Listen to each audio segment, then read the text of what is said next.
Hola a todos, bienvenidos. Me presento, soy Mariel del canal Santa Literatura. Hoy voy a estar entrevistando a Elaine Vilar Madruga, escritora cubana de múltiples obras y de múltiples géneros. Yo acá tengo estos libros que leí, que son El cielo de la selva, La tiranía de las moscas y Bajo los cielos de Gomorra. Pero bueno, tiene muchísimos más.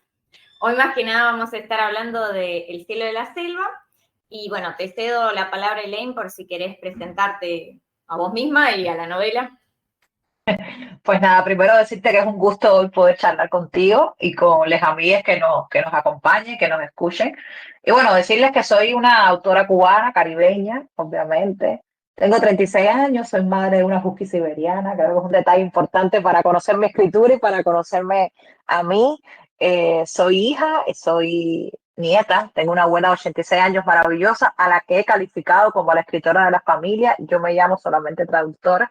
Y bueno, además de eso, una apasionada por la literatura, fundamentalmente latinoamericana, pero por la literatura en sentido general. Y bueno, entre los libros que escribí está El cielo de la selva. Es un libro que me ha traído muchísimas alegrías, sobre todo desde el momento de su publicación en España y ahora atravesando todo este periplo latinoamericano que ya incluye la primera traducción al portugués brasileño, que ya está en Brasil con Editora Instante.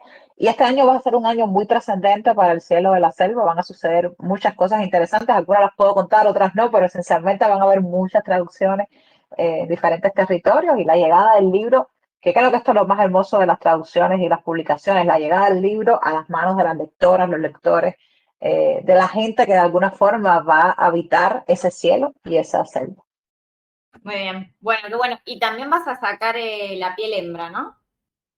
Otra Sí, novela.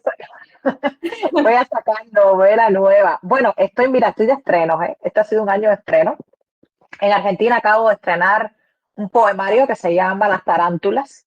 ¿Verdad? Por concreto, estoy súper emocionada con ese poemario porque bueno, es una de mis pocas obras de poesía publicadas en Latinoamérica. Entonces, imagínate la fiesta que siento por dentro, ¿no? La posibilidad de que me conozcan en algunas regiones de Latinoamérica desde otro lenguaje y desde otra idea comunicativa que en sí misma la poesía es. Estoy también de estreno porque se acaba de sacar la segunda edición que casi que está el libro llegando como nuevo también a Buenos Aires y pronto a Chile de una novela corta que ya tiene más de 10 años, mucha historia en las espaldas, pero que bueno, que casi que se está descubriendo ahora en tierras latinoamericanas, que se llama Salomé, que publica La Pollera, y bueno, finalmente, ya cuando se esté acabando el año, ya cuando sean casi los últimos campanazos del año, va a llegar mi nueva novela que se llama La piel hembra, como bien mencionabas. Es una novela muy larga, lo digo siempre, voy advirtiendo a los lectores a lo largo de todas las entrevistas que he concedido para que me tengan paciencia, ¿no? Para que lleguen al texto ya preparadas a lo que van a recibir. Es una novela larga, 900 y páginas. Vamos a ver cuántas tiene cuando el libro se monte en físico, ¿no? Pero es una novela es un cierre de etapa y habla sobre, yo quiero decir que son mis obsesiones y los motivos literarios que de alguna forma he arrastrado de texto a texto y que tienen como elementos en comunes, por ejemplo, el tema de las maternidades, los espacios claustrofóbicos, las figuras dictatoriales paternas, el tejido de la historia una y otra vez recirculando de un lado a otro. O sea, que son temas que seguramente si me han leído en alguna de mis novelas anteriores ya lo han visto, pero bueno, que creo que aquí en La piel hembra va a alcanzar como su cenit, su explosión, su momento feliz y espero que sea así. Bien, y complejización, supongo también, al ser más larga, que tenía muchos Ya, personajes también. tiene muchos personajes, tiene 36 personajes, tiene muchas líneas temporales. Lo único que tiene más fácil que, no sé, por ejemplo, que El cielo de la selva es que tiene un solo narrador. Eso me ha simplificado mucho las cosas porque, bueno, he trabajado con un tipo de narrador específico. Pero bueno, también tiene otras cosas como que muy chulas, así, de los personajes que me he ido enamorando de ellos mientras la escribo. Es un proceso también, esto es interesante, muy largo para mí. Yo suelo escribir mis novelas en un periodo corto de tiempo, o sea, 3 años, perdón, 3 años no, 4 meses, 6 meses máximo, perdón. Y Al ahora me he revés. pasado 2 años en esta, o sea, he pasado 2 años escribiendo esta novela pero bueno, creo que también es tiempo de cambios, tiempo de repensar la literatura, la forma en que uno quiere contar. Y un poquito de resultado ya lo van a ver aquí mezcladito en esta novela que pronto llegará a las manos de ustedes. Bueno, en diciembre por ahí se paran las rotativas y a leer la novela. Por lo menos están las vacaciones de invierno, ¿no? Las vacaciones de fin de año que les va a dar un tiempito ahí para entrar al mundo. Bueno, genial. Bueno, arrancamos entonces más con el tema de El cielo de la selva. Entonces, que no sé, no hablamos mucho de la sinopsis en sí, pero bueno, la historia trata sobre un grupo de distintas mujeres que han llegado a la selva escapando de la violencia de los lugares donde vivían. Puede tener que ver con violencia de género, con violencia política, social, y encuentran en la selva un nuevo lugar de refugio, pero que termina siendo un lugar también terrible por otros motivos, ¿no? Esta selva, para permitirle a las mujeres vivir ahí y escapar de esas otras violencias, impone la necesidad de que sacrifiquen a sus propios hijos, ¿no? Que se reproduzcan en un ciclo sin fin hasta llegar a la menopausia, ¿no? Cada una, y siempre estén sacrificando a esos hijos para que la selva se los coma, en definitiva. Esa sería como la sinopsis bien resumida. Bueno, para empezar, bueno, mi primera pregunta tenía que ver con unas cuestiones que vos siempre mencionás, que son las lecturas que hacen los lectores y que muchas veces te sorprenden porque llegan a lugares insospechados.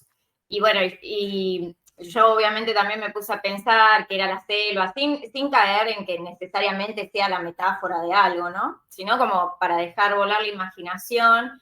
Y a mí me hacía acordar mucho al diablo, ¿no? Que es alguien con quien haces tratos y siempre son desventajosos, siempre sabes que de alguna manera te va a terminar engañando, y eso es algo que está muy presente en la novela, ¿no? Como ese trato entre la selva y las mujeres, pero que siempre termina siendo injusto o algo inesperado ocurre, y bueno, me hacía pensar en eso. Entonces la pregunta era si últimamente habías escuchado otras interpretaciones que te parecieran interesantes, cosas que vos no habías pensado cuando la escribiste.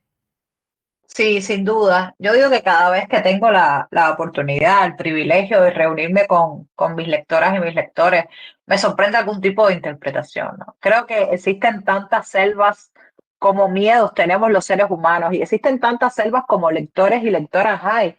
Yo creo que lo más encantador de la literatura es precisamente que cada cual tenga un libro diferente, que obvio va a coincidir en puntos porque estamos leyendo una misma textualidad, pero nuestras interpretaciones sobre esa textualidad pueden ser muy disímiles. A mí siempre me ha interesado que mi literatura se pueda leer en dos planos, un plano estrictamente literal, vamos a hablar así, y luego un plano metafórico. Yo creo que la parte buena, el saborcito del ajiaco de la lectura, viene en el plano metafórico, que es cuando uno dice, bueno, ¿qué representa la selva? ¿Y qué representan los cuerpos de estas mujeres en este espacio? ¿Y qué está sucediendo con estos embarazos forzosos y con esta especie de entrega de hijos a esta maquinaria del poder, a esta rueda del poder que la selva es?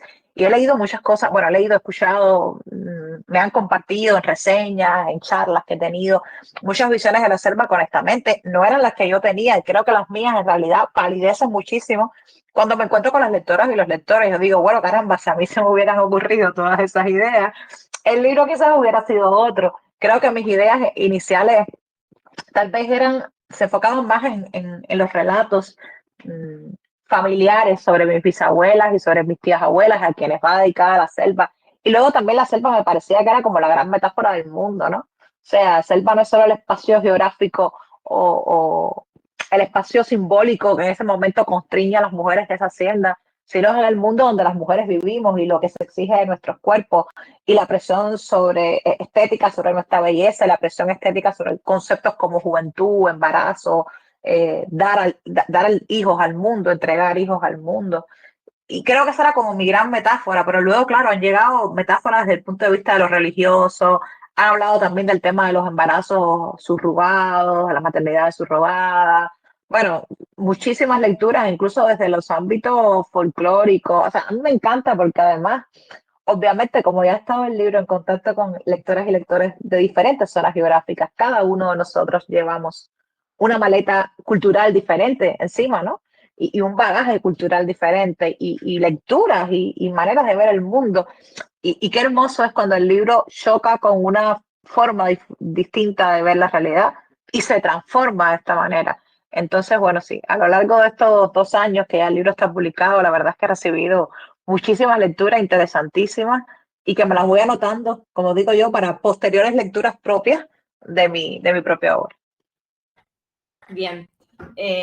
Sí, y yendo por ese lado también, con el tema de la interpretación o incluso de ir un poco más allá del texto y agregarle capas como lector, dentro de la novela hay un grupo de mujeres que son trabajadoras sexuales, ¿no? Y de esas trabajadoras sexuales, una de ellas termina en la selva.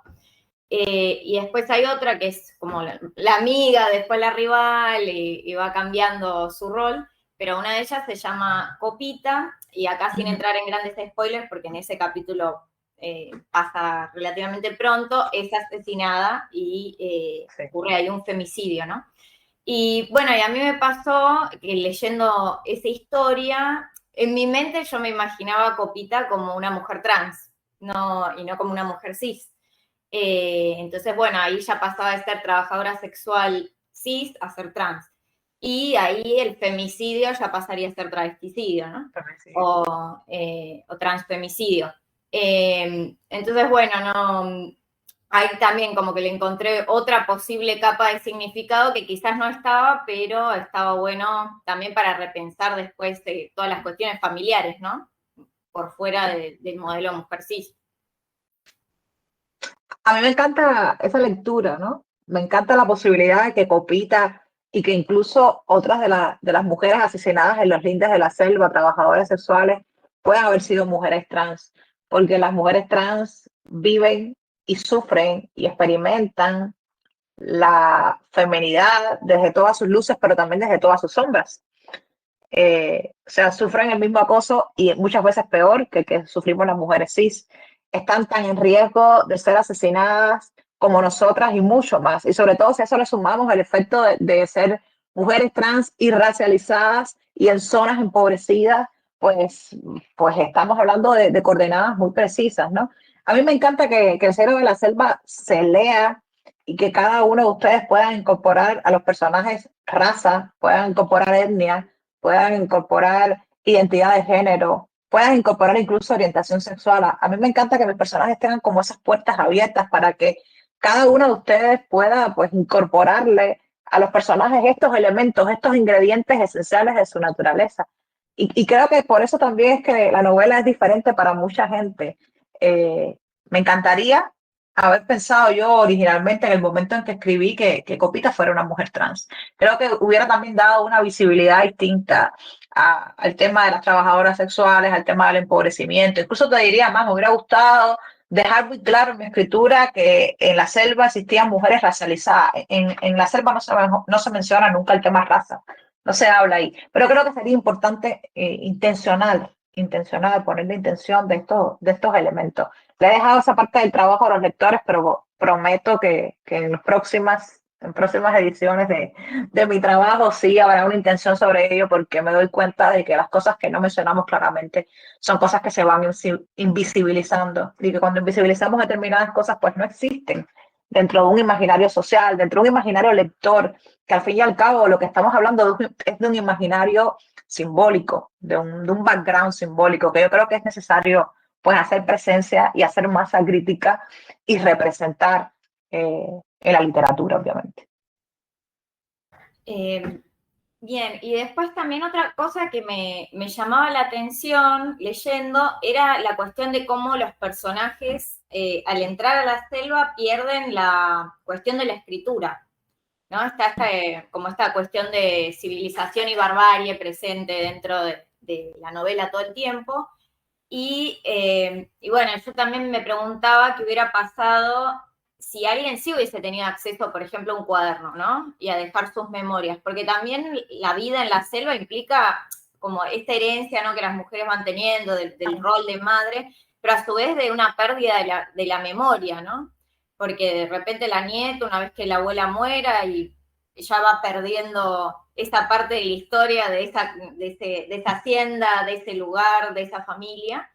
Y bueno, supongo que fue sin dudas intencional, porque si alguien justamente tenía la posibilidad de dejar sus memorias, ya era distinto, o sea, ya el poder de la selva incluso era menor, porque la selva tiene también ese poder de romper esos lazos con el pasado, ¿no? Y en cierto sentido borrar las identidades que tenían.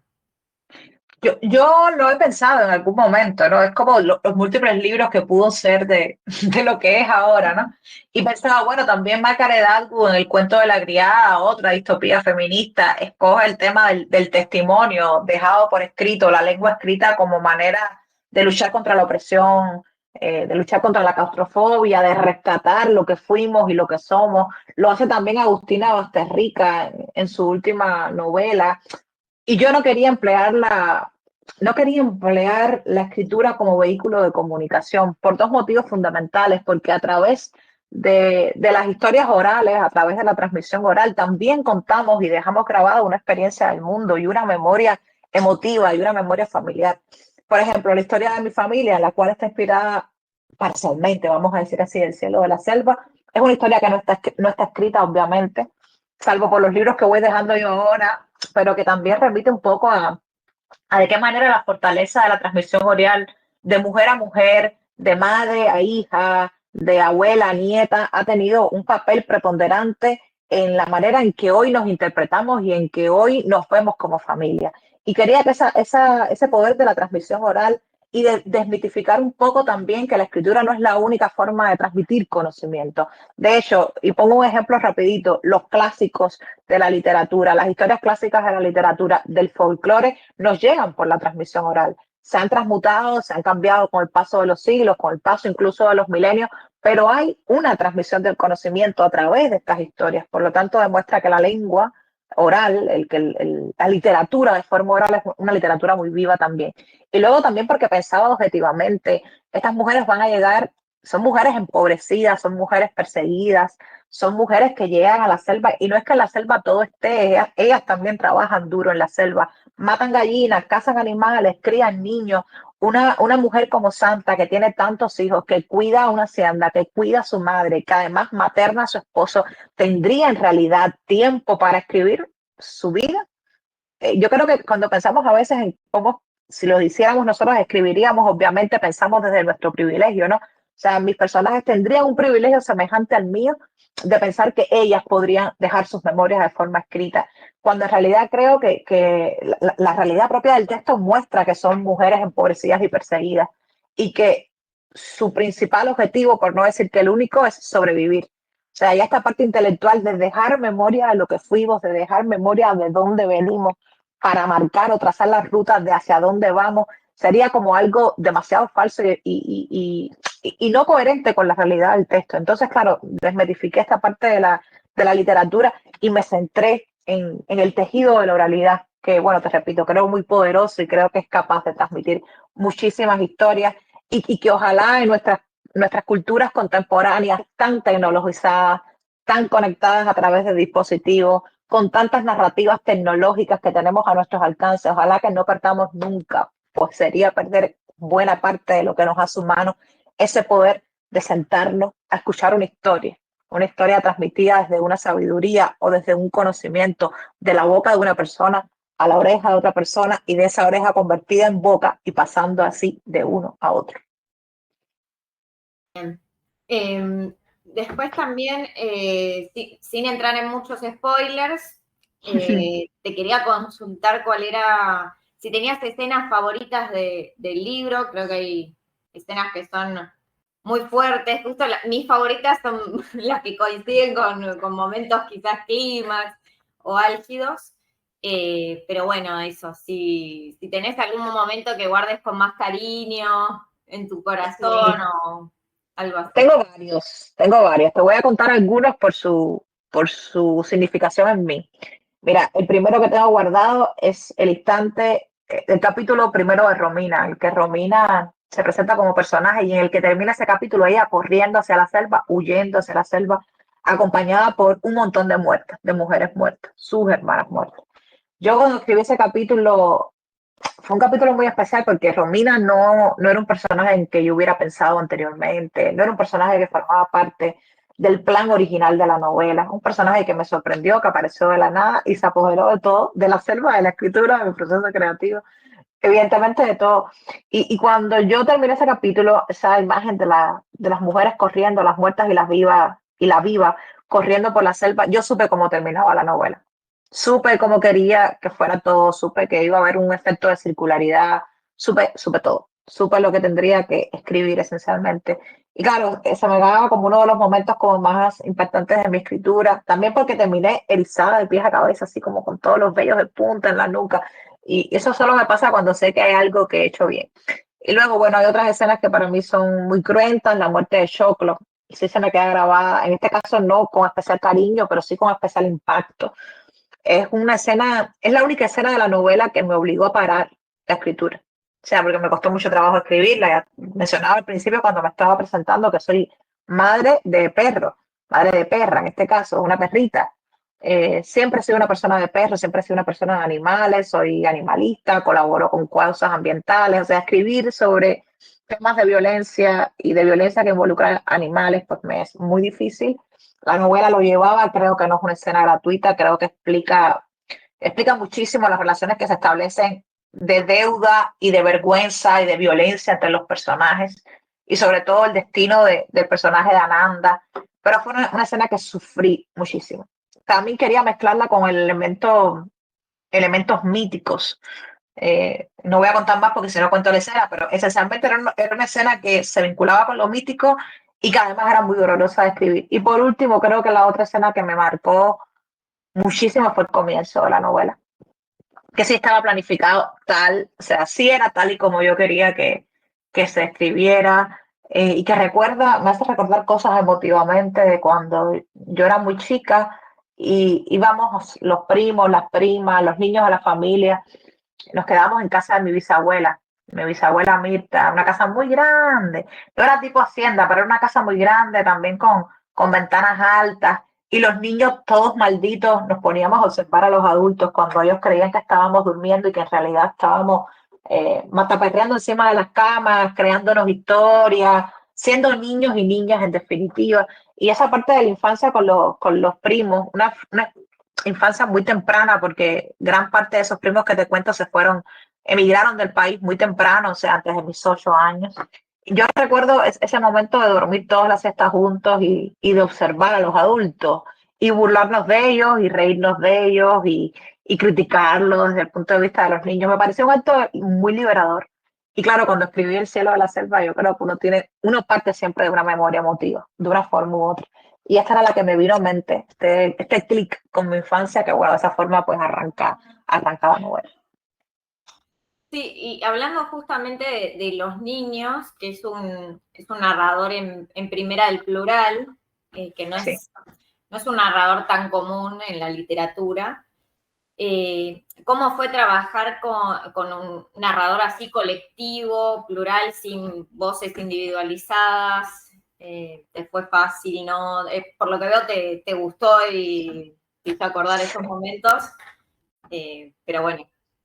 Sí, pero igual difícil, no creas. O sea, primero tiene dos complejidades ese tipo de narradores. Un narrador plural, como ya mencionabas, que como quiera que sea es un artificio, porque no pensamos de forma plural, es un artificio literario.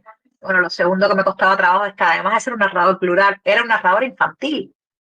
O sea, y un infantil complejo, porque los niños hablan en coro, pero los niños en la hacienda tienen un rango de edad entre los 3 o los 5 años y los 14 15 años. O sea, va desde las más tempranas edades de la niñez hasta la adolescencia. O sea, hay un rango muy amplio. No sería lo mismo si todos los niños tuvieran 6 años y tuvieras que emplear un lenguaje propio de niños de 6 años. O luego todos fueran adolescentes, tendrías lenguajes diferentes. Yo tenía que quedarme como a medio camino entre una cosa y otra. Usar un narrador infantil, pero dentro de lo infantil un tono neutro para que no fuera un personaje excesivamente infantilizado o un personaje excesivamente intelectual. O sea, tenía que ir de un lado u otro al medio, buscar el punto correcto. Mira, nunca sé si logro hacer las cosas, siempre digo que lo intento, y lo intento de la mejor manera que sé hacerlo. Y bueno, fue un personaje que me costó mucho trabajo, una voz, perdón, que me costó muchísimo trabajo, porque además los niños aparecen al principio como víctimas, pero a lo largo de la obra esa cara de víctima va cambiando o va evolucionando o se va complejizando, haciéndose cada vez más oscura. Y con ello también el tono de los personajes, del personaje plural. O sea, esa voz tenía que evolucionar y cambiar a lo largo del texto. De hecho, de todos los narradores, es el que más cambios sufre. De todas las voces narrativas, la que más cambios sufre.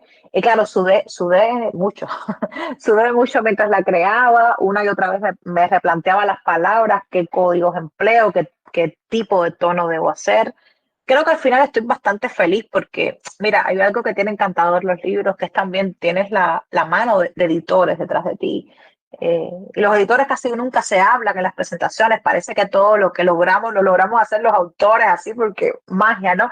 Pero yo creo que hay una cosa bien importante que es el proceso de la edición, cuando el libro pasa a las manos de otras personas y otros ojos que pueden ver cosas nuevas o cosas que ya tú como autora no eres capaz de ver simple y llanamente. Y a mí en el proceso de edición me ayudó muchísimo mi editor español, Adrián Rosell Mateu, que es el editor de Lava, la edición original.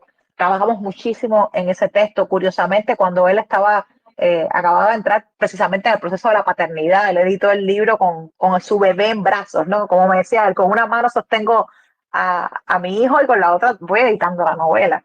Y en ese proceso también, donde estaban mezcladas las paternidades, las maternidades simbólicas del texto, pues se editó la novela, se editó El cielo de la selva, y creo que me hizo muy feliz ver el resultado final con esa mano y ese ojo interventores que son los del editor y que de alguna forma siempre ayudan a que el texto pueda continuar creciendo. Y te iba a preguntar con respecto justamente a este narrador, si se te había ocurrido a vos o más bien lo habías tomado de de alguna otra obra literaria, ¿no? La idea de la primera en plural. Yo pensaba, bueno, en el coro griego, que tiene mucha influencia de la mitología griega en la obra. Sí. Si venía por Sí. ese lado o si surgió No, de sí, otra manera. viene del coro griego porque yo soy mujer de teatro, yo me gradué de dramaturgia y siempre esa presencia de lo griego, lo coral, está presente en mi cabeza, pero ahora me río y me doy cuenta que el primer coro que yo vi en mi vida de personajes fue en Toy Story, en la peli, que estaban todos estos bichitos verdes que hablaban y eran como una especie de unimente, todos hablaban en coro. Y a mí me pareció, cuando era niña, claro, Toy Story lo vi yo chica, 10 años, cosas así. Cuando yo vi Toy Story la primera parte y vi todos estos personajes hablando en coro, yo recuerdo que a mí la mente me hizo voz. Y creo que esa influencia de la cual ahora mismo acabo de hacer conciencia, te juro que esto no está, nunca está en mi discurso anterior. Yo creo que esto un poco es el resultado también. Lo vi en ese recurso de Toy Story, obviamente luego lo intelectualicé con la dramaturgia, con la escritura, con el teatro griego, pero qué guay ese efecto, ¿no? Que pueden provocar cuando hacemos algo experimentalmente en el arte, ¿no? Y los niños lo leen o los niños los ven a través de un filme, de un libro, y los niños de repente dicen, ah, pero así también se puede contar una historia. Ah, pero un personaje también puede ser de esta forma.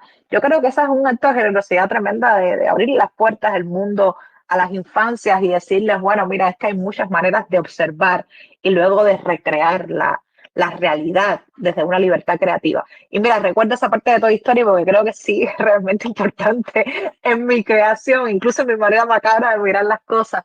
Y sin dudas en este uso de los narradores plurales que me gusta muchísimo. Y después con respecto justamente a los colectivos, ¿no? Acá sería como un colectivo de niños, pero después tenemos el colectivo de las mujeres, que bueno, que dentro de la selva están viviendo en una especie de matriarcado, y a mí lo que me parecía interesante es que muchas veces el matriarcado es visto como algo idílico o utópico, ¿no? Como, bueno, quizás todo sería mejor si viviéramos en un matriarcado. Y acá, bueno, se explora justamente ese tipo de organización social que acá está forzada, no, porque no es que Sí. se dé de manera natural, sino que está forzada, y se relaciona más bien con lo distópico, ¿no? Bueno, y eso, cómo habías pensado esta sociedad de mujeres, pero que tiene tantos conflictos y que está muy lejos de una utopía feminista o lo que sea. Todas las organizaciones humanas son susceptibles de retorcimientos, ¿no? Las mejores, las que hemos pensado incluso de manera utópica. Eh, Siempre hay un germen de algo que puede salir mal y ese algo que puede salir mal tiene mucho que ver con la naturaleza propia de los seres humanos, la oscuridad que subyace en nuestras mentes, la oscuridad que subyace en nuestros corazones, a veces ni siquiera subyace, la oscuridad que está a flote en nosotros, ¿no?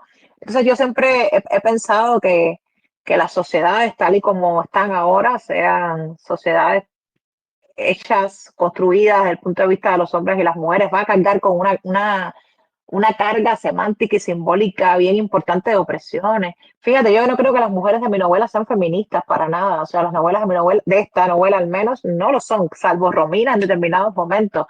Pero, pero estas mujeres son mujeres sometidas por la selva, primero sometidas por los narcos, luego sometidas por los sistemas sociales, luego finalmente por la selva, condenadas a parir para la selva. Como decían unos lectores en una de sus interpretaciones, vientres subrogados de la selva, podríamos llamarla. Y luego pues tenemos a estas mujeres que han reproducido también una sociedad de dominación de unas sobre otras, que en sí misma es una estructura muy patriarcal. O sea, no es una lectura horizontal de los hechos sociales, es una lectura vertical, donde hay jerarquías. La abuela es la máxima jerarquía, a la cual nadie le pone un pie delante. Luego tenemos a Santa, que vemos que ahí el juego de poderes entre la vieja y Santa no es equilibrado, porque Santa toma el control, la vieja se lo quita, un poco también con los términos del envejecimiento se habla. Y luego tienen una cantidad de seres subordinados y aplastados bajo sus dominios. Los niños, evidentemente, que son las grandes víctimas de la historia, pero también Ananda, la perra. O sea, es una persona que ha sido considerada loca por su familia porque tiene un duelo mal procesado con su perro, un duelo de la pérdida de su perro, y la tienen encerrada. O sea, la tienen ahí, encerrada, convertida en un animal doméstico, convertido en una criatura a otra. Entonces, yo veo que ahí en la novela hay mucho más de estructura patriarcal que de estructura matriarcal, por ejemplo, por esa mirada verticalizada del poder, por ese control sobre la gente, sobre las cosas, sobre los actos, sobre la vida misma. Y claro, bueno, siendo un terreno distópico, claro, estábamos trabajando también con esos constreñimientos y esas claustrofobias del poder que a mí siempre me han interesado muchísimo, analizarlo cómo puede aparecer en cada familia. Y un poco también hablando del establishment de las familias, ¿no? De cómo nos estructuramos en un hogar, ya sea a través de la figura de un padre como cabeza de familia o de una madre, una abuela como cabeza de familia y cómo las relaciones ahí, a partir de ese punto de la elección de que hay una cabeza de familia, se verticalizan y cómo esa verticalización de las relaciones familiares pues conduce a que existan opresores y oprimidos. O sea, en cuanto colocamos las cosas de esta forma, cuando las colocamos verticales, siempre va a haber una estructura de gente que va a ir encima pisoteando a otros. Personas con privilegios y que quitan derechos y personas que no tienen derechos, que no tienen ningún tipo de privilegios en la existencia. Entonces, un poco también el debate iba más allá de la zona patriarcal o matriarcal, iba hacia el tema de la verticalización de los derechos en una familia y de las relaciones de poder. Y también estaba pensando en cómo las sociedades, más allá de los distintos tipos que haya, siempre están fundadas en algún hecho de violencia, o toda civilización atrás va a traer la coerción de la libertad y también la opresión y por lo tanto la violencia. Que incluso aunque sea distinta, sea un poco distinta ya por el hecho de que hay menos hombres, ¿no? Son hombres que transitan, que no se quedan, más allá de eso, sigue siendo igualmente un tipo de sociedad violenta, un tipo de sociedad que sigue teniendo valores patriarcales que le asignan a la mujer rol de madre y a partir de eso su valoración dentro de esa sociedad. Es un poco también, creo yo, que la triste historia de la humanidad, ¿no? Que no nos hemos podido escapar de ella. No sé si podemos hacerlo en algún momento, yo espero que sí, que otras generaciones tengan ese poder. Pero vivimos en una sociedad o en sociedades, hablemos en plural, como te decía, muy verticalizadas por relaciones de poder. No es algo de lo cual hayamos podido desprendernos. Las relaciones de violencia con las que establecemos todo, desde el control de los hijos, desde la crianza de los hijos, que son maneras adultocéntricas de entender el mundo, esa dominancia sobre los hijos, que es también tremenda, para hablar de las relaciones que se establecen interpersonales entre parejas, por ejemplo, que también ahí eso es todo un fenómeno que la novela también se aborda fundamentalmente entre la relación Santa Lázaro, o sea, aborda la relación Lázaro Romina, Lázaro la perra, las relaciones de maternidad, el control de las maternidades, que bueno, sabemos que Santa es como la antítesis de todas las madres, entre comillas, o sea, la antítesis de lo que desearíamos que fuera la maternidad, hasta otras relaciones que tienen como más zonas grises, yo diría, para definirlas, como la de la abuela o como la de la propia madre de Lázaro fuera de la selva o la misma de Romina hacia el hijo nonato. O sea, creo que al final todas estas relaciones de violencia de la sociedad encuentran un espejo en lo que es la familia misma. Y esto es un ejercicio que ya llevo haciendo en varias novelas, Mariel. Empecé con La tiranía de las moscas, que habla de eso, reflejo de una dictadura política dentro de una dictadura doméstica, o sea, de puertas hacia adentro. Un poquito aquí también se trabaja con ese concepto en El cielo de la selva, sin duda hay una dictadura también doméstica. Y mira, yo creo que en la novela que mejor voy a tratar ese tema, o espero que sea así, va a ser en La piel hembra, porque decía, es un resumen de un periodo de vida, un periodo de escritura, donde también se va a hablar de estos temas que acabas de mencionar.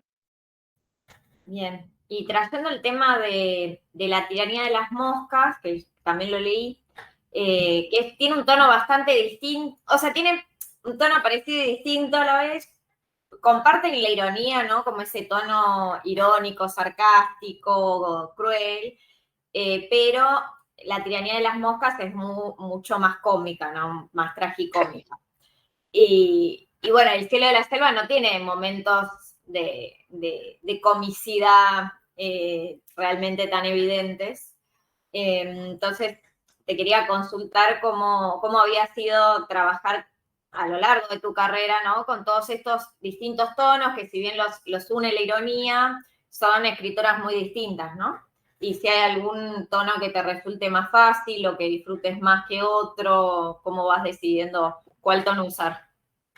Yo soy una persona muy risueña en mi vida personal. O sea, soy una gente que me río mucho. Tengo un humor, mi humor es más cercano al de La tiranía de las moscas que al del cielo de la selva. Mi humor como ser humano, ¿no? Que no es mi humor como escritora, definitivamente. A mí me gusta la rapidez de palabras, la rapidez de pensamiento, los tejidos irónicos, como tú mencionabas, este tejido donde la tragedia y la comedia se funden en un mismo texto. Yo siento que me siento cómoda con este tipo de tejidos.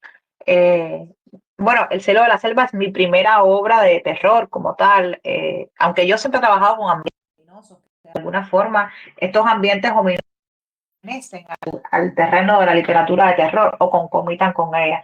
Mira, la verdad es que yo creo que cada libro es un universo propio, ¿no? Aunque obviamente están siendo escritos por la misma persona y habrá temas de lenguaje que se filtren de un libro a otro, de estilo, de maneras de contar, de elección de espacios, ambientes y temas. Pero yo sí he confiado muchísimo en la posibilidad que tienen los libros de ser un universo autónomo, ¿no? Una puerta que se cierra una vez que tú terminas el libro y que, bueno, con un poquito de suerte te invitará a que leas o que consumas otra literatura escrita por el mismo autor o por la misma autora.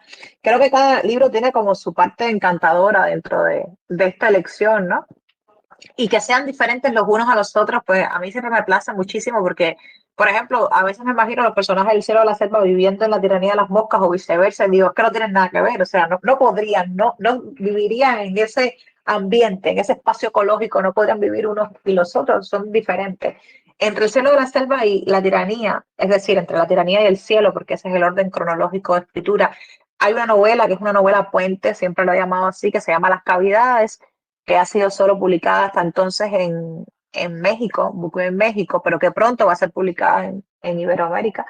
Y es una novela que yo creo que explica un poco el tránsito entre una escritura y la otra. O sea, por eso te digo que es una novela puente, que cuando la lees, si lees los textos organizados cronológicamente, puedes ver cómo hace la transición desde una literatura más tragicómica, pero con cortes de humor en la tiranía, pasando por las cavidades, que ya se va enrareciendo el ambiente, sí hay mucha ironía todavía, pero hay un ambiente más enrarecido, habla de la depresión postparto, del fenómeno del baby blue, del rechazo de las madres a los hijos una vez que han nacido, bueno, de la destrucción de un matrimonio y de la memoria histórica familiar.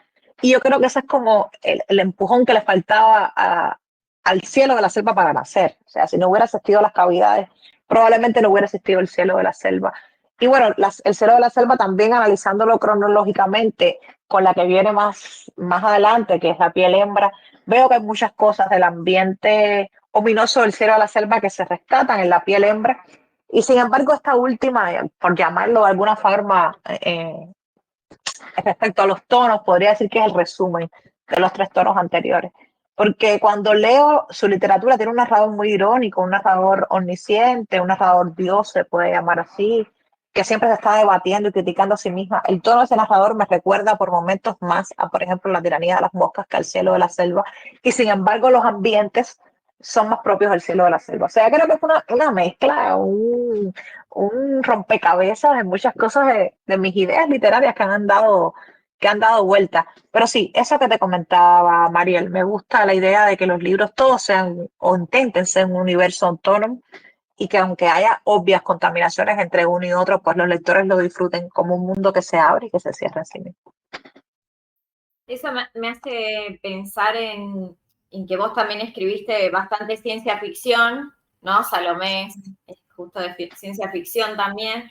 Y acá es interesante con El cielo de la selva porque no, si bien vi en entrevistas que al principio la habías pensado como una historia de ciencia ficción, al final terminó siendo algo que no tiene mucho que ver con ese género y de hecho justamente es una comunidad más agreste, autosustentable, que no hace uso de la tecnología de la época, justamente pues no tienen acceso ni a la Sí. electricidad, ¿no? Entonces ahí también hay gran diversidad, ¿no? En tu escritura. Sí, mira, yo con respecto a los géneros, siempre que sean géneros no miméticos, me voy a sentir cómoda. No porque tenga nada en contra del realismo, de hecho como lectora lo disfruto montones, yo me leo una buena novela realista y me la paso padre, yo me leo un buen ensayo y me la paso genial, leo periodismo narrativo fundamentalmente latinoamericano y me parece extraordinario la manera en que logran retratar y condensar la realidad. Sin embargo, mi traducción de la realidad como autora pues ya es completamente distinta. Yo he intentado varias veces empezar una novela realista y esa novela realista o este texto realista no tiene que ser necesariamente novela ha terminado convirtiéndose en algo más por el camino. Podría señalarte con estos dedos acá y me van a sobrar las veces en que he conseguido culminar un texto realista y que me he sentido satisfecha con lo que he creado. Me sobran dedos en más de 16 años de escritura.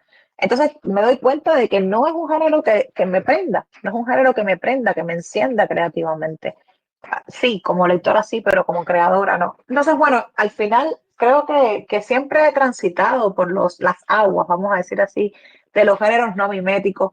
Durante buena parte de mi vida escribí muchísima ciencia ficción, luego ciencia ficción mezclado con elementos fantásticos, luego he ido desembocando más hacia lo neogótico, hacia la literatura de horror, con elementos de lo tragicómico. Yo creo que es una escritura todavía en evolución. Yo nunca me animo a ponerme una etiqueta porque es que me cuesta muchísimo yo misma entender desde dónde escribo y cómo escribo y por qué son las elecciones estéticas más allá de algo instintivo, más allá de algo que tiene que ver con mi naturaleza de mujer mestiza, latinoamericana, caribeña, de la zona donde vivo o de la zona donde he vivido gran parte de mi vida, que es Cuba, que también es una tierra muy mestiza, marcada, distópica y utópica al mismo tiempo, marcada por muchísimas coordenadas especiales, vamos a decir así, por llamarlo de una forma gentil. En todo caso, lo que quiero decir es que yo ahora mismo me siento como un proceso de construcción de género y de deconstrucción también. Quería que El cielo de la selva, sí, eso lo he confesado varias veces ya, de que la novela fuera un texto de ciencia ficción. Su idea original lo era. Yo escribí los primeros capítulos, quizás los tres, cuatro primeros capítulos, pensando en que lo iba a hacer y que en algún momento iba a haber como este switch dentro de la novela que descubriera este otro universo que existía. Pero mira, no, terminó siendo una novela de terror latinoamericano, de terror caribeño, de realismo mágico macabro, no sé cómo podríamos definirla. Y sí creo que en el final, que no voy a revelar mucho porque si no ya es el spoiler del año, hacia el final sí hay algunos elementos como ciencia ficcionísticos que se pueden sentir. Y ya, no voy a decir más porque ya va a decir la palabra clave al final y me callo. Sí se siente hacia el final algunos elementos como de ciencia ficción. Hay un poco como que levanté la bandera. Y quiero, eso te lo confieso, Mariela, ahora cuando la vida se reestructure después de la publicación de la próxima novela, una piense hacia dónde quiere ir, ¿no? Cuáles son los viajes que una quiere hacer. Sí quiero retomar unas novelas que tengo abandonadas literalmente. Sus dos primeras partes son de ciencia ficción mezclada con fantasía, en un ambiente muy semejante al de el medioevo, renacimiento en Italia, en las provincias italianas, fundamentalmente en Venecia. Es una novela que tengo mucho amor. La empecé a escribir hace más de una década y no la he terminado todavía. Tiene 3 partes y bueno, son una trilogía de novelas. Las 2 primeras ya están y una tercera que tengo que parir en algún momento porque se lo debo primero a mis lectores en Cuba, me lo debo a mí, obviamente. Y luego creo que se lo voy a deber a otros lectores porque aspiro que el libro se publique en Latinoamérica. Es un libro que le tengo mucho cariño, se llama El trono de Bactana, bueno, dividido en 3 partes, y que creo que puede ser un buen cierre para mi etapa ciencia ficcionística, vamos a decir así, si es un cierre, no lo sé, pero sí creo que es una deuda ahí que tengo pendiente con la escritura y con los lectores, así que está ahí como en plan de que en algún momento le toque su turno y ese momento espero que sea cercano. Sí, estoy pensando que la piel hembra es re larga y también escribiste sagas, así que hay puntos en común. ¿Habrá una segunda parte de la piel hembra de 1000 páginas? Ay, no, yo prometí, te prometo que prometí así, que ya después de esta novela de 900 y tantas páginas me voy a curar de escribir cosas largas. Quiero escribir cosas breves, de verdad, lo intento incluso, pero tampoco soy muy hábil para contar. Yo admiro muchísimo, por ejemplo, a las personas que escriben relatos o que escriben. Yo he escrito relatos, no creo que sea particularmente brillante en el relato, por ejemplo. Eh, y las personas que escriben microcuentos, ya sí, soy flipada con ellos, me encantan lo que hacen. Yo no puedo escribir cosas cortas, o sea, a mí en una 15 páginas me basta para decir cómo está el personaje en un día, o sea, en 15 páginas. Eso no tengo el efecto de la síntesis, no es un don que tenga. Pero bueno, creo que es un lenguaje que se presta más para la novela que para otro género. Por eso a mí también me siento como muy cómodo. Bueno, y yendo al tema de así decisiones estéticas también, bueno, el estilo de la selva tiene muchos narradores distintos, tercera, segunda, primera plural. Bueno, y los narradores en segunda, que aparecen con la perra y con Romina. Creo que otra duda que puede surgir mucho en los lectores es ese enunciador, ¿no? De la segunda, quién es potencialmente. Para mí no es que haya algo cerrado, ¿no? Como siempre decís, no es que es fácilmente identificable quién es el interlocutor que le está hablando, que está hablando en segunda persona, pero sin necesidad de que vos cierres la lectura de los que tenemos los lectores y eso. ¿Para vos tenía algún tipo de enunciador claro o era simplemente un narrador con el que te sentías cómoda y te era más Mira, sencillo, te surgió así? es un narrador que me gusta mucho, muchísimo, desde que me leí Aura de Carlos Fuentes hasta el día de hoy. Es mi narrador favorito, vamos a decirlo de esa forma. Lo he trabajado muchísimo, lo he pulido muchísimo en mi trabajo. Me interesa seguir intentando contar desde ese narrador cosas diferentes, o quizás no cosas diferentes, y eso sería como demasiado pedir, pero sí cosas que puedan resultar interesantes, ¿no? Y bueno, mis dos personajes favoritos de la novela son Romina y Erananda, indiscutiblemente. Creo que son personajes que tienen mucho en común la una con la otra en recuerdo a los sistemas de opresión, sobre las verticalizaciones, sobre sus derechos, sobre la manera en que a una y a otra las han enclaustrado dentro de un concepto de maternidad o de ser o de existir. Y claro, para mí me parecían que eran como gemelas complementarias, ¿no? Como la imagen que el espejo devuelve de la una y de la otra. Y decía, bueno, esto es narrador en segunda persona. Son dos personajes que sentimentalmente me sentía muy próxima a ella.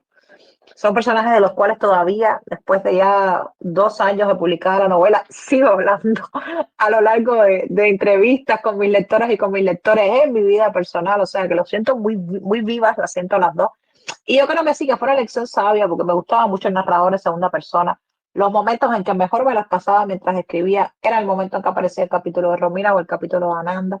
Los otros no es que no me la pasara bien, sí me la pasaba bien, lo que no tan bien como con ellas, ¿no?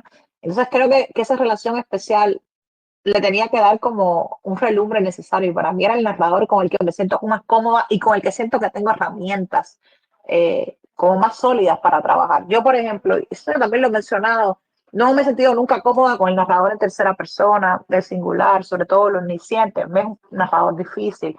Obvio que lo he empleado en mi escritura. La novela que acabo de escribir, la de 900 páginas, es una novela en narrador omnisciente. Me lo puse como trabajo personal. Pero no me hubiera sentido cómoda dándole a estos personajes del cielo de la selva que tanto me gustaban una narradora en tercera, por ejemplo. No, no se me hubiera ocurrido. Creo que también hay un poco mis afectos hacia los personajes, que sí, sí siento afectos hacia mis personajes, sí tengo preferencias hacia mis personajes. Me hizo un poco repartirles los narradores de acuerdo a que aquellos más yo quería y a los que aquellos quería que fueran más visibilizados. Creo que también cuando uno escribe está transmitiendo una emoción, está transmitiendo una sensación y está transmitiendo una percepción a las lectoras y a los lectores de los personajes mismos. Y yo quería que los lectores y las lectoras se enamoraran de esos dos en específico. Así que solo eso fue lo que me iba a escoger esos personajes, perdón, esos narradores para ellas dos. Y hablando justamente de personajes, que estos son los dos que más disfrutabas de escribir, ¿hubo algún personaje, no que no disfrutaras necesariamente, pero que te resultara más complejo, más complicado, o te costara encontrar la voz? Habías mencionado, por ejemplo, bueno, que los niños fueron Sí. un poco complejos.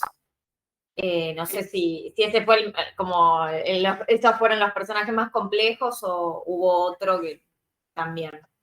Desde el punto de escritura, los niños eran los más complejos por el tema del narrador que te comentaba. Y luego también había un personaje que me costaba un poco de trabajo, que era Lázaro, el personaje de Lázaro. Y algunos momentos de Santa también, ¿no? O sea, creo que también Lázaro y Santa son los que a nivel de atrocidad hacen las cosas peores en la selva, ¿no? Son como también como dos fuerzas muy dictatoriales desde diferentes lugares de poder. Y a veces hasta las cosas que hacen a mí como escritora, que siempre tengo esta idea de suspender la incredulidad y de suspender la moralidad propia. O sea, yo no juzgo a mis personajes por cómo yo creo que deben actuar humanamente o como yo quisiera que actuaran humanamente, ni siquiera por el ser que soy. O sea, no lo juzgo de esa manera. Claro, cuando estaba escribiendo, cosas de Santa y cosas de Lázaro fundamentalmente me resultaban muy difíciles de entender.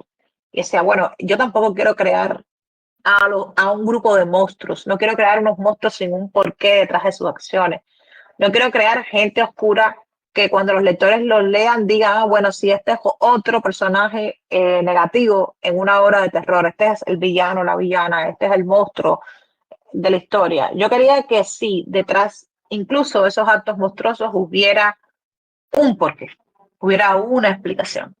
Entonces, claro, ocupé mucho tiempo en mi trabajo de investigación, pero también en el proceso de escritura, en tratar de que cada acción monstruosa de estos personajes estuviera justificada, entre comillas, justificada por algo.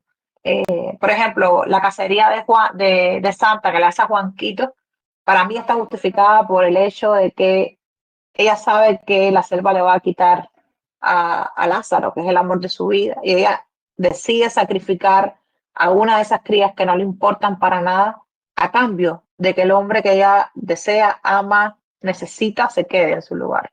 No es una decisión hermosa, pero es una decisión humana. Y yo con los tejidos del humano, voy a parafrasear a José Martí, el héroe nacional, debía ser también poeta nacional cubano, que decía, nada del humano me es ajeno, ¿no? Puedo entender las oscuridades humanas dentro de ese rango de la humanidad, puedo entenderme hasta con ellas.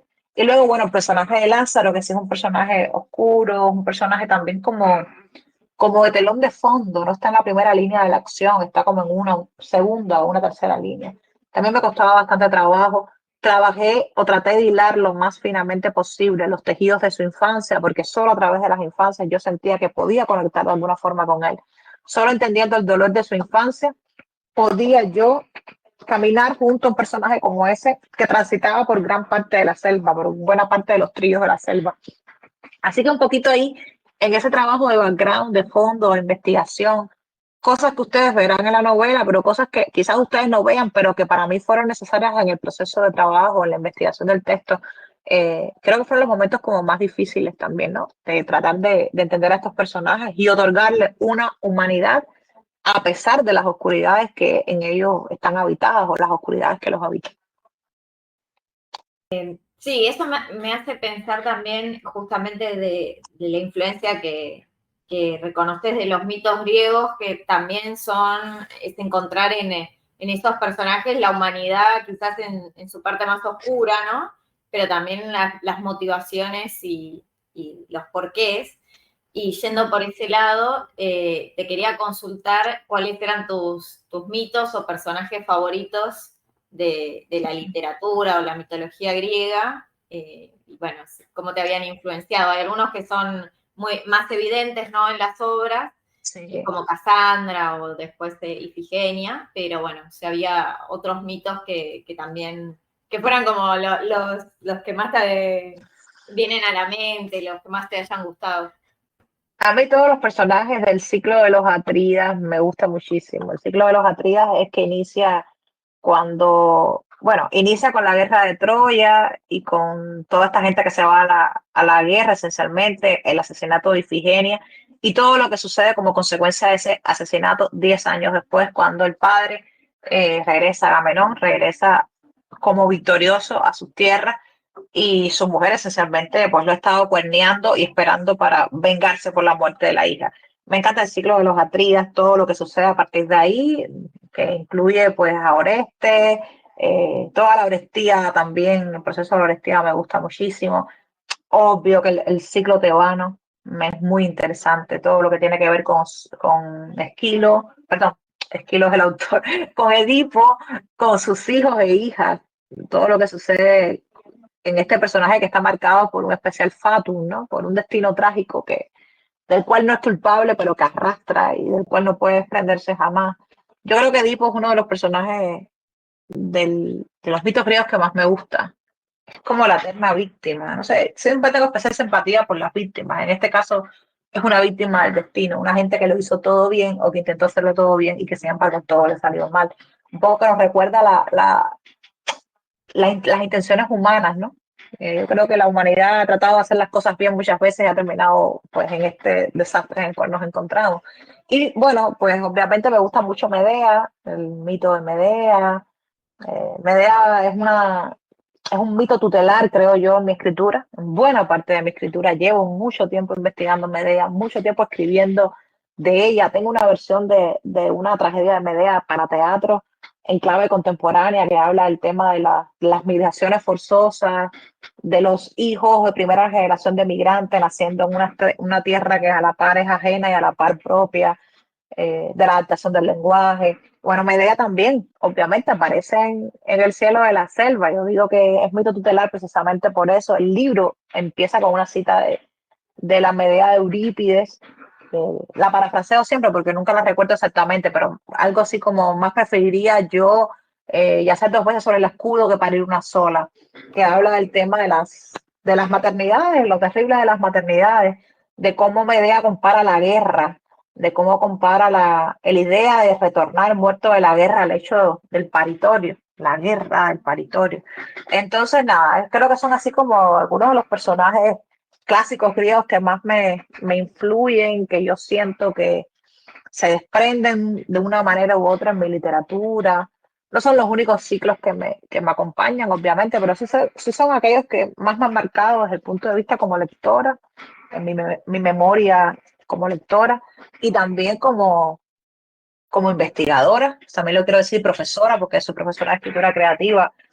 Trato de transmitir mi amor por los mitos a mis estudiantes siempre, trato de contagiarlos, trato de decirles que los mitos todavía tienen mucho que contarnos a nuestras sociedades contemporáneas, que los mitos son partículas de sabiduría de pueblos antiguos que están constreñidas de forma de historia y que llegan a nosotros aún navegando bajo marejadas de tiempo y de espacio y que tienen cosas aún por decir y cosas por enseñar.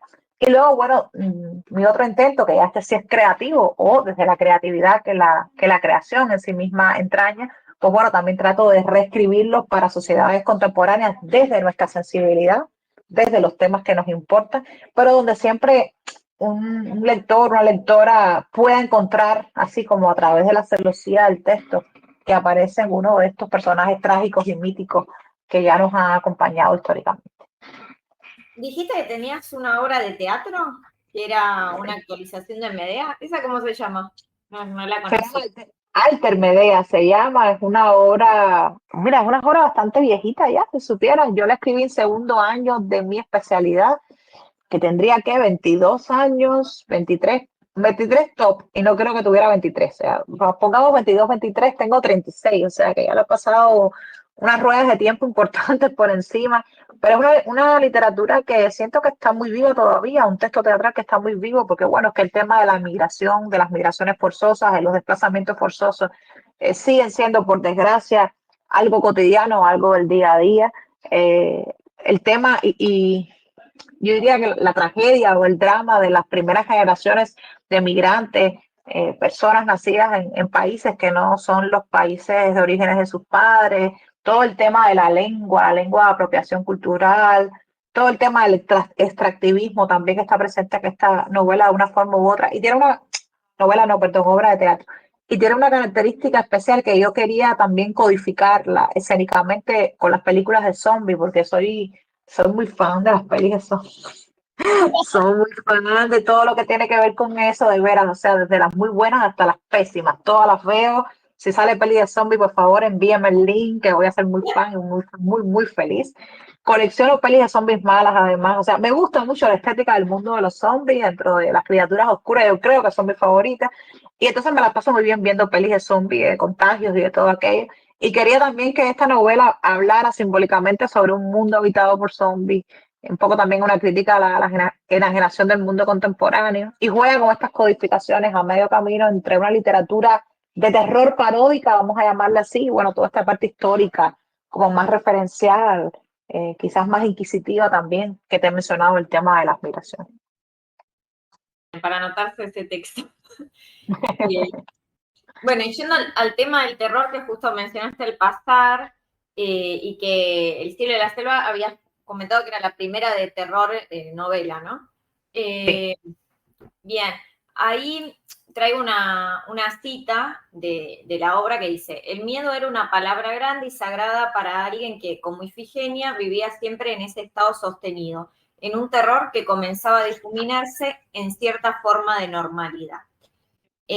¿Cómo fue para vos crear esta atmósfera de violencia constante, ¿no? Que tiene muy pocos momentos de respiro y que es una violencia que está siempre acechando a los personajes, y esta selva que en cualquier momento salta encima y bueno, y está en peligro la vida, ¿no? ¿Sabes lo que pasa? Es que vivimos en sociedades tan violentas de una forma u otra que la violencia de la literatura para mí nunca supera la violencia del mundo real. Entonces quizás estoy un poco anestesiada con respecto a eso. Para mí no fue cruento escribir la novela. Es cierto que hay pasajes que me costaban más trabajo que otros. Siento también que fue un proceso rápido de escritura de unos pocos meses, no más de 7 meses de escritura. Fue un proceso corto. Quizás si hubiera sido una escritura de 2 años o 3 años, me lo hubiera pasado muy mal, pero como fue tan rápido, pues fue algo expedito. Y luego lo que me refería al tema de la anestesia, yo cuando todos los días, que ya no lo hago todos los días, pero cuando prendo canales de noticias o cuando leo una noticia del mundo contemporáneo en el que vivimos, de las realidades en las que se están viviendo, yo digo, bueno, es que los niños asesinados metafóricamente en mi selva no son nada con los niños masacrados, con los genocidios que existen contemporáneos, con las múltiples maneras que existen de matar. No todas son, no siempre matan con bombas, también con la ignorancia y también con el silencio y también con la complicidad del silencio se mata, ¿no? Entonces yo digo, bueno, es que este es el mundo en que vivimos, ¿no? O sea, ¿qué temor puede ofrecer la literatura ante un ambiente tan hostil como el mundo en que estamos viviendo? Y por eso es que cuando escribo y construyo los ambientes siempre me estoy mirando en el espejo de la realidad. A veces que los lectores te dicen, ay, pero qué cruel el libro, qué lijoso, qué duro. Uf. A ver, no es por demeritar el criterio de ustedes, obviamente están en todo el derecho de creer que un libro es demasiado duro o pasar de páginas, lo que sea, pero digo, bueno, caramba, te parece el libro, un libro duro, pero y la realidad, o sea, y la realidad, porque el libro no tiene otra repercusión para ti El libro tú cierras las páginas, los dejas y pasas a otra cosa mariposa y no sucedió nada, no va a cambiar nada en el tejido de la vida. ¿Por qué no leas un libro? O porque lo leas y te haya parecido bien o mal y pases a otro capítulo y pases a otro libro más. Pero la vida real, el mundo en el que vivimos, ese sí tiene una repercusión directa en nuestros hechos y tiene una repercusión directa en nuestro futuro, en la manera en que elegimos vivir el presente, en la manera en que nos posicionamos políticamente ante determinadas causas y hacemos silencio cómplice ante otras. O sea, yo creo que cuando miramos críticamente la realidad y el lugar que ocupamos nosotros como individuos dentro de ella, siempre la realidad de un texto, siempre la ficción se va a quedar por debajo. Ahí, yo creo que esto lo he escuchado de la boca de varios escritores y escritoras de los cuales admiro, pero fundamentalmente uno que fue, yo creo decir que es mi padre literario, porque fue mi maestro de escritura cuando yo era muy joven, yo me gradué de su escuela de escritores, ya no se encuentra en este mundo, Eduardo Eras León, le decíamos el Chino Era. Chino Era una persona maravillosa. El Chino decía, la realidad de la ficción no aguanta la realidad, decía así, la ficción no aguanta la realidad. La realidad es tan pesada que cuando se la ponemos en la ficción a veces resulta inverosímil. Entonces ahí tienen que tener piedad con los lectores. Y era muy cómico como decía piedad con los lectores. Me acuerdo muchísimo de esa frase, se la digo mucho a mis estudiantes también. Y bueno, pienso en todas estas cosas, son como mis debates de fondo cuando escribo, ¿no? Hasta qué punto quiero que la realidad permee los textos y de qué forma me interesa que mis textos sean un reflejo lo más crítico posible de la realidad que estamos viviendo. Bien, ya estamos llegando casi al final. Te quería preguntar, yo soy de Argentina y sé que hay algunos escritores que has mencionado que te gustan, como Mariana Enríquez, Sí. Samantha Schweblin y también Horacio Quiroga. Y quería consultarte si había algún otro escritor que destaques, o bueno, esos son tus favoritos. No, no, Agustina Basterrica, Camila Sosa Villada, obviamente, Saramago, Coman McCarthy, Salman Rushdie, Gabriel García Márquez. Estoy enamorada ahora de Emma Klein, una autora muy joven, creo que es norteamericana, tiene unas obras fabulosas. En el teatro Sartre me gusta muchísimo, Metterlin, Anne Carson, en la poesía, me parece esencial, una de las voces esenciales, Mieko Kawakami, bueno, te me suena muchísimo. Y bueno, de mi país me gusta muchísimo, hay un montón de gente interesante en mi país de literatura contemporánea, pero bueno, voy a mencionar solamente bueno, el Cuentero Mayor, que es Onelio Jorge Cardoso, que escribió unas obras estupendas, donde también hay mucho de los campos cubanos, el folclore de los campos cubanos, mezclados con un hálito casi mágico, se puede decir.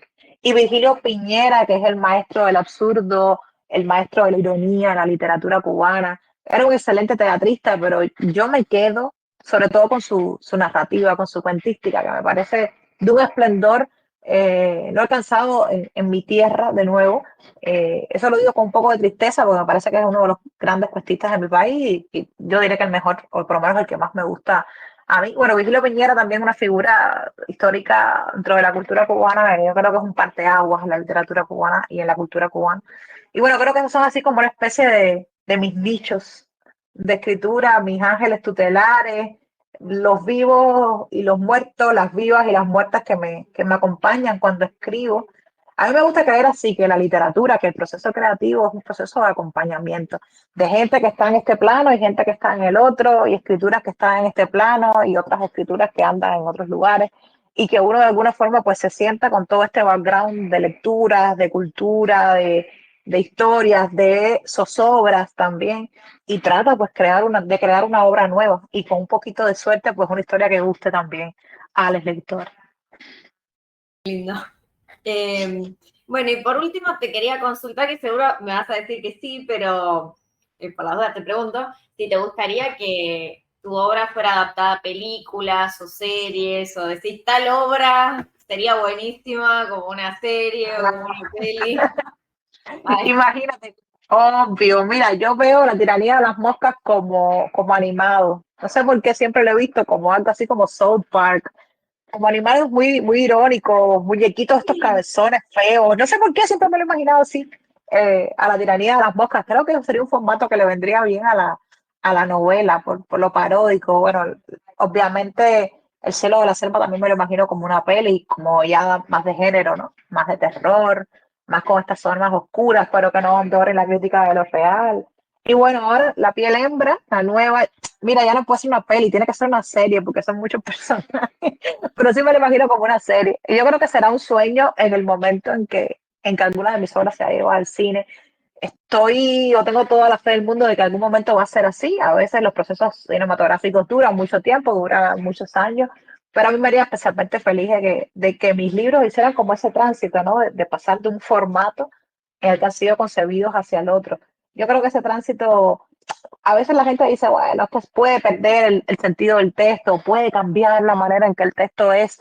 Yo creo que eso también tiene su encanto, ¿no? En que el texto se convierta en otra cosa, se convierta en otro objeto artístico, en otra materia artística, en la mano de otros artistas, porque los cineastas, los guionistas, los directores de cine, los actores, las actrices, todo eso son sensibilidades diferentes y son apropiaciones diferentes de un texto. O sea, yo creo al final que la literatura es el punto de partida para otro lenguaje. O sea, por ejemplo, el lenguaje cinematográfico toma el punto de partida de la literatura y a partir de ahí construye su propio templo de influencias y su propio templo de historia. Así que nada, estoy esperando con muchas ansias de que pase, ojalá sea pronto y que Ojalá. pueda pronto traerles también una noticia sobre esto. Sí, sí, a mí me encantaría una película del cielo de la selva, estaría Ah, muy buena. Y a mí me sí, dan miedo las películas de terror, pero esa la vería. eso. La Ya me- vemos así, ¿no? Con los deditos acá. Como sé que va a pasar, capaz me da un poco bueno el miedo. Eh, bueno, Ley, no sé si querías agregar algo antes de finalizar. O... Lo que siempre agrego en todas mis charlas, en todas mis entrevistas, que primero agradecer a todas y a todos quienes han viajado ya por la selva oscura, por el corazón de la selva oscura. Y obviamente invitar a todos los que están escuchando y que si les ha apetecido un poco este camino, este trillo que se abre ahí en la selva, pues que los encuentren, que ahí estamos todos los que hemos ido viajando a la selva, pues estamos en uno de sus claros oscuros, esperando que llegue nueva gente. Ahí estaremos esperando por ustedes también. Buenísimo. Bueno, y ahí tenés muchas obras aparte, así que se consiguen, Sí. por suerte ahora en Argentina más, como dijimos al principio. Así que pueden leer poesía, Más novela, novelas. de todo. Bueno, Ley, muchísimas gracias Gracias, por Mariel. estar y No, sumar a ti. tu voto. Bueno, muchas Muchísimas gracias. gracias. Nos Un vemos en otra besote. ocasión con con la pilembra, puede ser, ¿eh? Cuando se publique. Definitivo. Ya queda con cita. Buenísimo. Bueno, chao. Nos Chao. vemos. Un abrazo muy grande. Un abrazo para ti. Chao. Chao.